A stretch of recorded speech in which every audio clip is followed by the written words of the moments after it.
My dear brothers and sisters in Jesus Christ,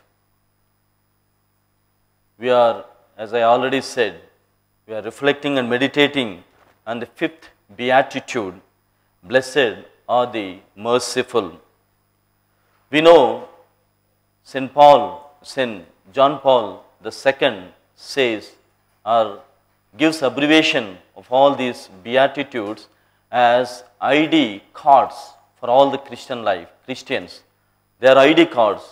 So wherever we go, whomever we meet, and whatever we do through the beatitude in our life, by living these beatitudes through our Christian life, we make others that we are Christians.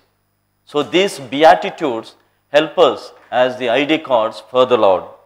And they are said by Jesus and they are put together in order by St. Matthew. So they are compared, these beatitudes are compared like a necklace, which is a jewelry, which adds beauty to our lives. And if one bead is missing, there is disorder in the necklace or the jewelry. In the same manner, when we personally fail to live these beatitudes or practice in our individual lives, we also, like the necklace which loses the beads, there is disorder in our lives. So these beatitudes make our Christian life a systematic life. Hence we need to live these beatitudes as St. John Paul II says. Now we are in the pandemic season, COVID-19, and we are meditating on the fifth beatitude, blessed are the merciful.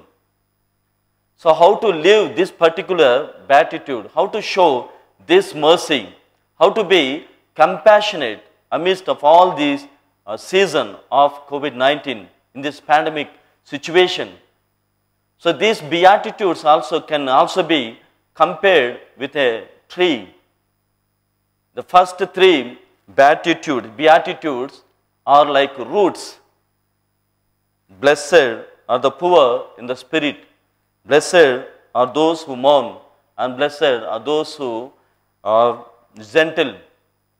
These three are like roots for a tree.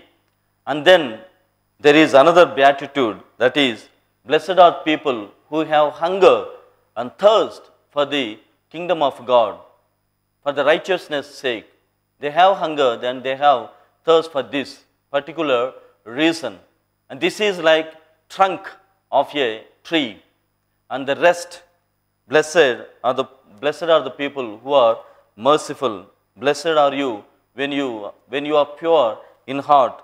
Blessed are the peacemakers, and blessed are the people when you are persecuted. These are all the fruits. So when I say that we need to show mercy, we need to live a life with full of compassion, it is the fruit. So this is the fruit. That means we experience God's mercy, we experience God's compassion, and the fruit is that I be merciful and I be compassionate towards my brethren. And my dear brothers and sisters, as we continue to meditate on this theme, we also see the Father, Trinitarian aspect in these beatitudes. We see Father who is merciful, we see the Son who lived that mercy, and also we see the Holy Spirit which gives us the mercy, which makes us compassionate towards the other human beings.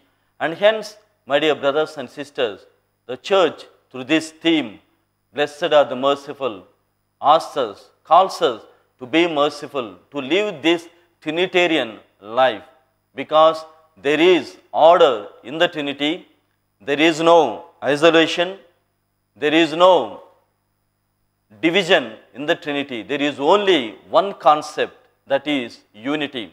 So when you show mercy, When you are compassionate towards your brethren, you are united with him. You are united with his suffering, in his trials, in his tribulations, and hence we live this Trinitarian aspect. And hence it is a call by the Lord to be merciful. And also, my dear brothers and sisters, I need to show mercy. I need to show mercy by all means because I personally experienced. Saint Mother Teresa of Kolkata once visited, as she visited many times, she visited Australia, but once she visited in a particular slum, she visited that particular slum, and as she goes, she finds one house which is mostly unvisited house.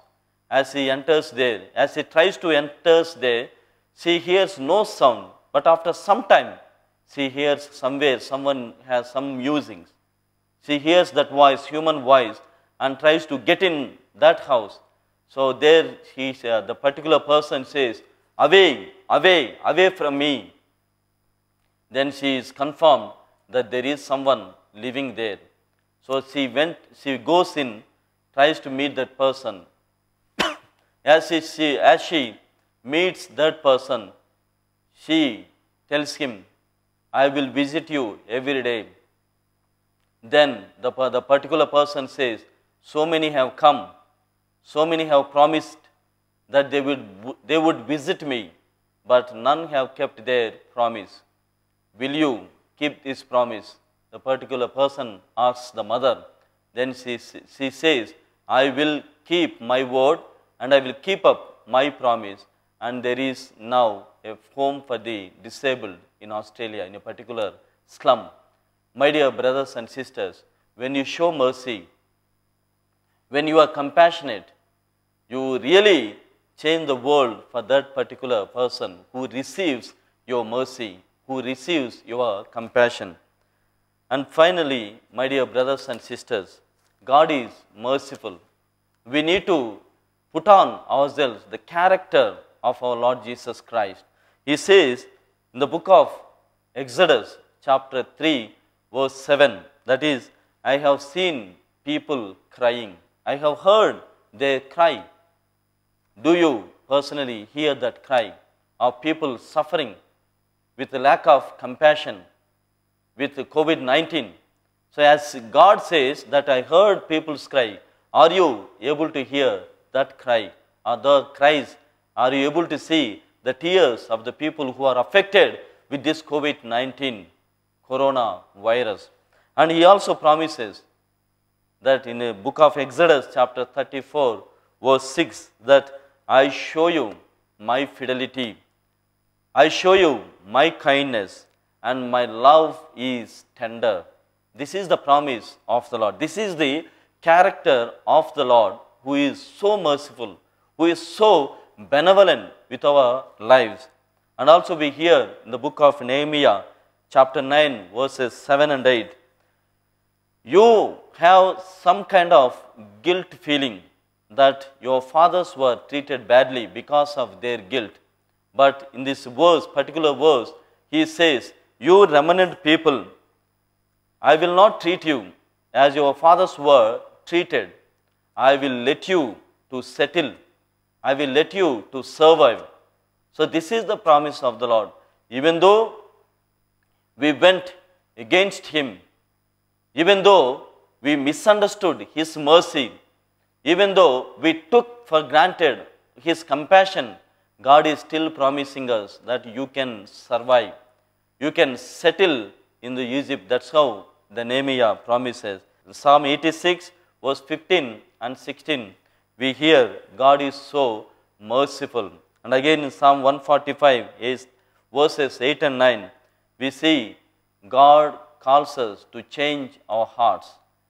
This is the character of the Lord, and my dear brothers and sisters, we also need to put on the same character that people see in us, the merciful Father, the God's love of mercy, God's love of compassion in our lives, in our living, in our Christian way of living. And we also see so many examples who showed really, who personally experienced mercy of the Lord and they showed the same mercy in their day-to-day lives.